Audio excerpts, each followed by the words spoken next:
let's go back in the studio and learn why I'm so excited about this minifig co package. So actually I got this about 3 or 4 months ago, so that was just for dramatic effect. But anyway, let's get on and why the details matter and what are the details and that kind of stuff. So anyway, a couple weeks ago I said this.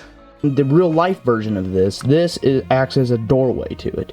But if this video gets to 100 likes, I'll attempt that. Yeah, and I wasn't really expecting that video to get 100 likes. But it did. So here we are. I promised in that video that I would make the Stag Hound kit, which is right here, beautiful kit by Brickmania.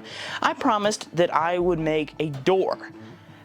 And I was not expecting 100 likes. And so anyway, that happened almost a couple days after the video launched. And there's a couple mods that I did to it. I already modded it to have an interior because previously it did not have an interior at all, which was kind of shocking because there was space and they just covered up a huge amount of space. So anyway, if you want to go watch the video where I did the interior, check out this video right here. It's a great video. It has 2,500 views, which is crazy. Thank you guys so much. But anyway, so I challenged myself to build a door. So I got a comment from George Hicks who said, if you use 2 headlight bricks, part number 4070, we know what the headlight bricks is, George, but thanks for clarifying, to mount the turntable to instead of the Technic bricks with 2 holes and half pins, that should reduce the gap between the hole and the turds. But thank you, George Hicks, for doing that. If you guys have any other suggestions, please leave it down in the comment section down below, and maybe we'll make a part 3 of this series. But anyway, so I'll play a couple clips of how the build went, and then I'll show you the final product. Before we play the clips of the build, let's see what we got in the minifig co haul.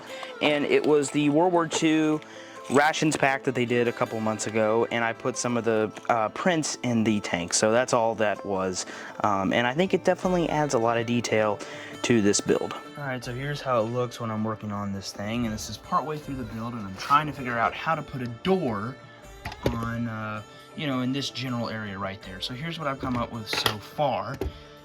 And I don't know if it's going to work yet, but this is attempt 1. And anyway, so I re-engineered the bottom of this, so we have a little bit better area so I can put this as low as possible.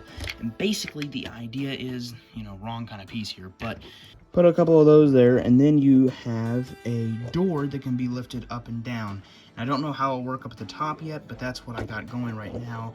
And it's a 2-for door that can be switched down like that. So that's what I'm working with right now. We'll see what happens next.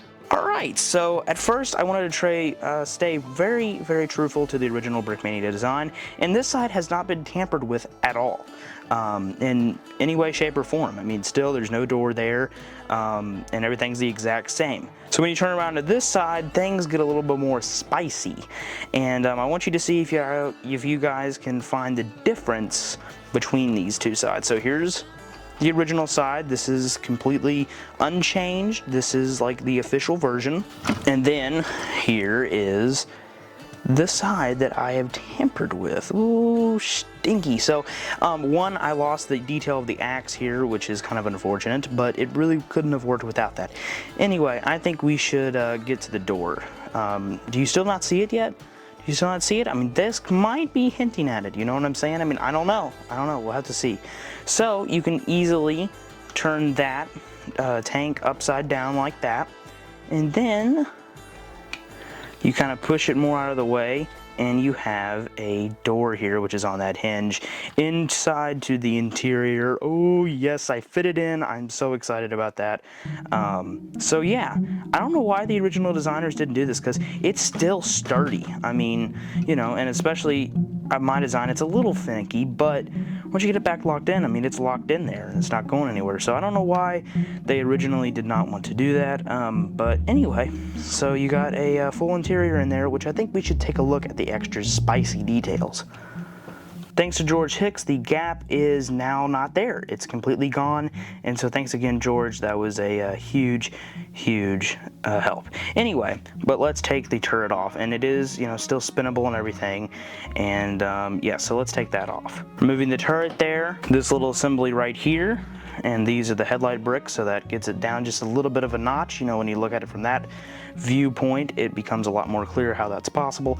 Still continue to film on the other camera. We got my iPhone, which picks up light levels a lot better. And so here's what I've added. There's this little shelf right there, which I added the Chesterfield cigarettes, baby. Please don't demonetize this video, YouTube. Anyway, they're milder, cooler, better taste. I wouldn't know, but let me know if you've had the Chesterfield cigars. Anyway, then you got a Hershey's chocolate. Oh yes, so this is kind of like the primo shelf. This is like the treats, you know, maybe for the commander, he's got those cigarettes, and then maybe for a soldier or whatever, he's got a Hershey chocolate bar, so he's pretty happy. And then in the interior, you still got the same details, the levers to control the thing, and then I guess that's some sort of lever as well. And then on the other side, we have menu first have 5 rations there, and I can't really make out the other text. But anyway, so you can get a little bit better viewpoint of how this all works. So you just slide that over and boom, you got the doorway in there. And yeah, let me know how I did on this mod. I am pretty happy with myself because this is the first time I'm really modding out Brickmania kits. And previously there was a 4x6 plate that held all this, so there was no space at all in there.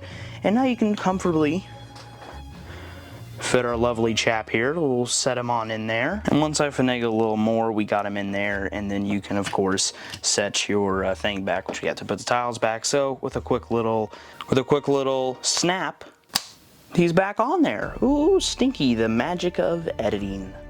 So there's no like goal on this video, but if you did enjoy the video, please give it a like.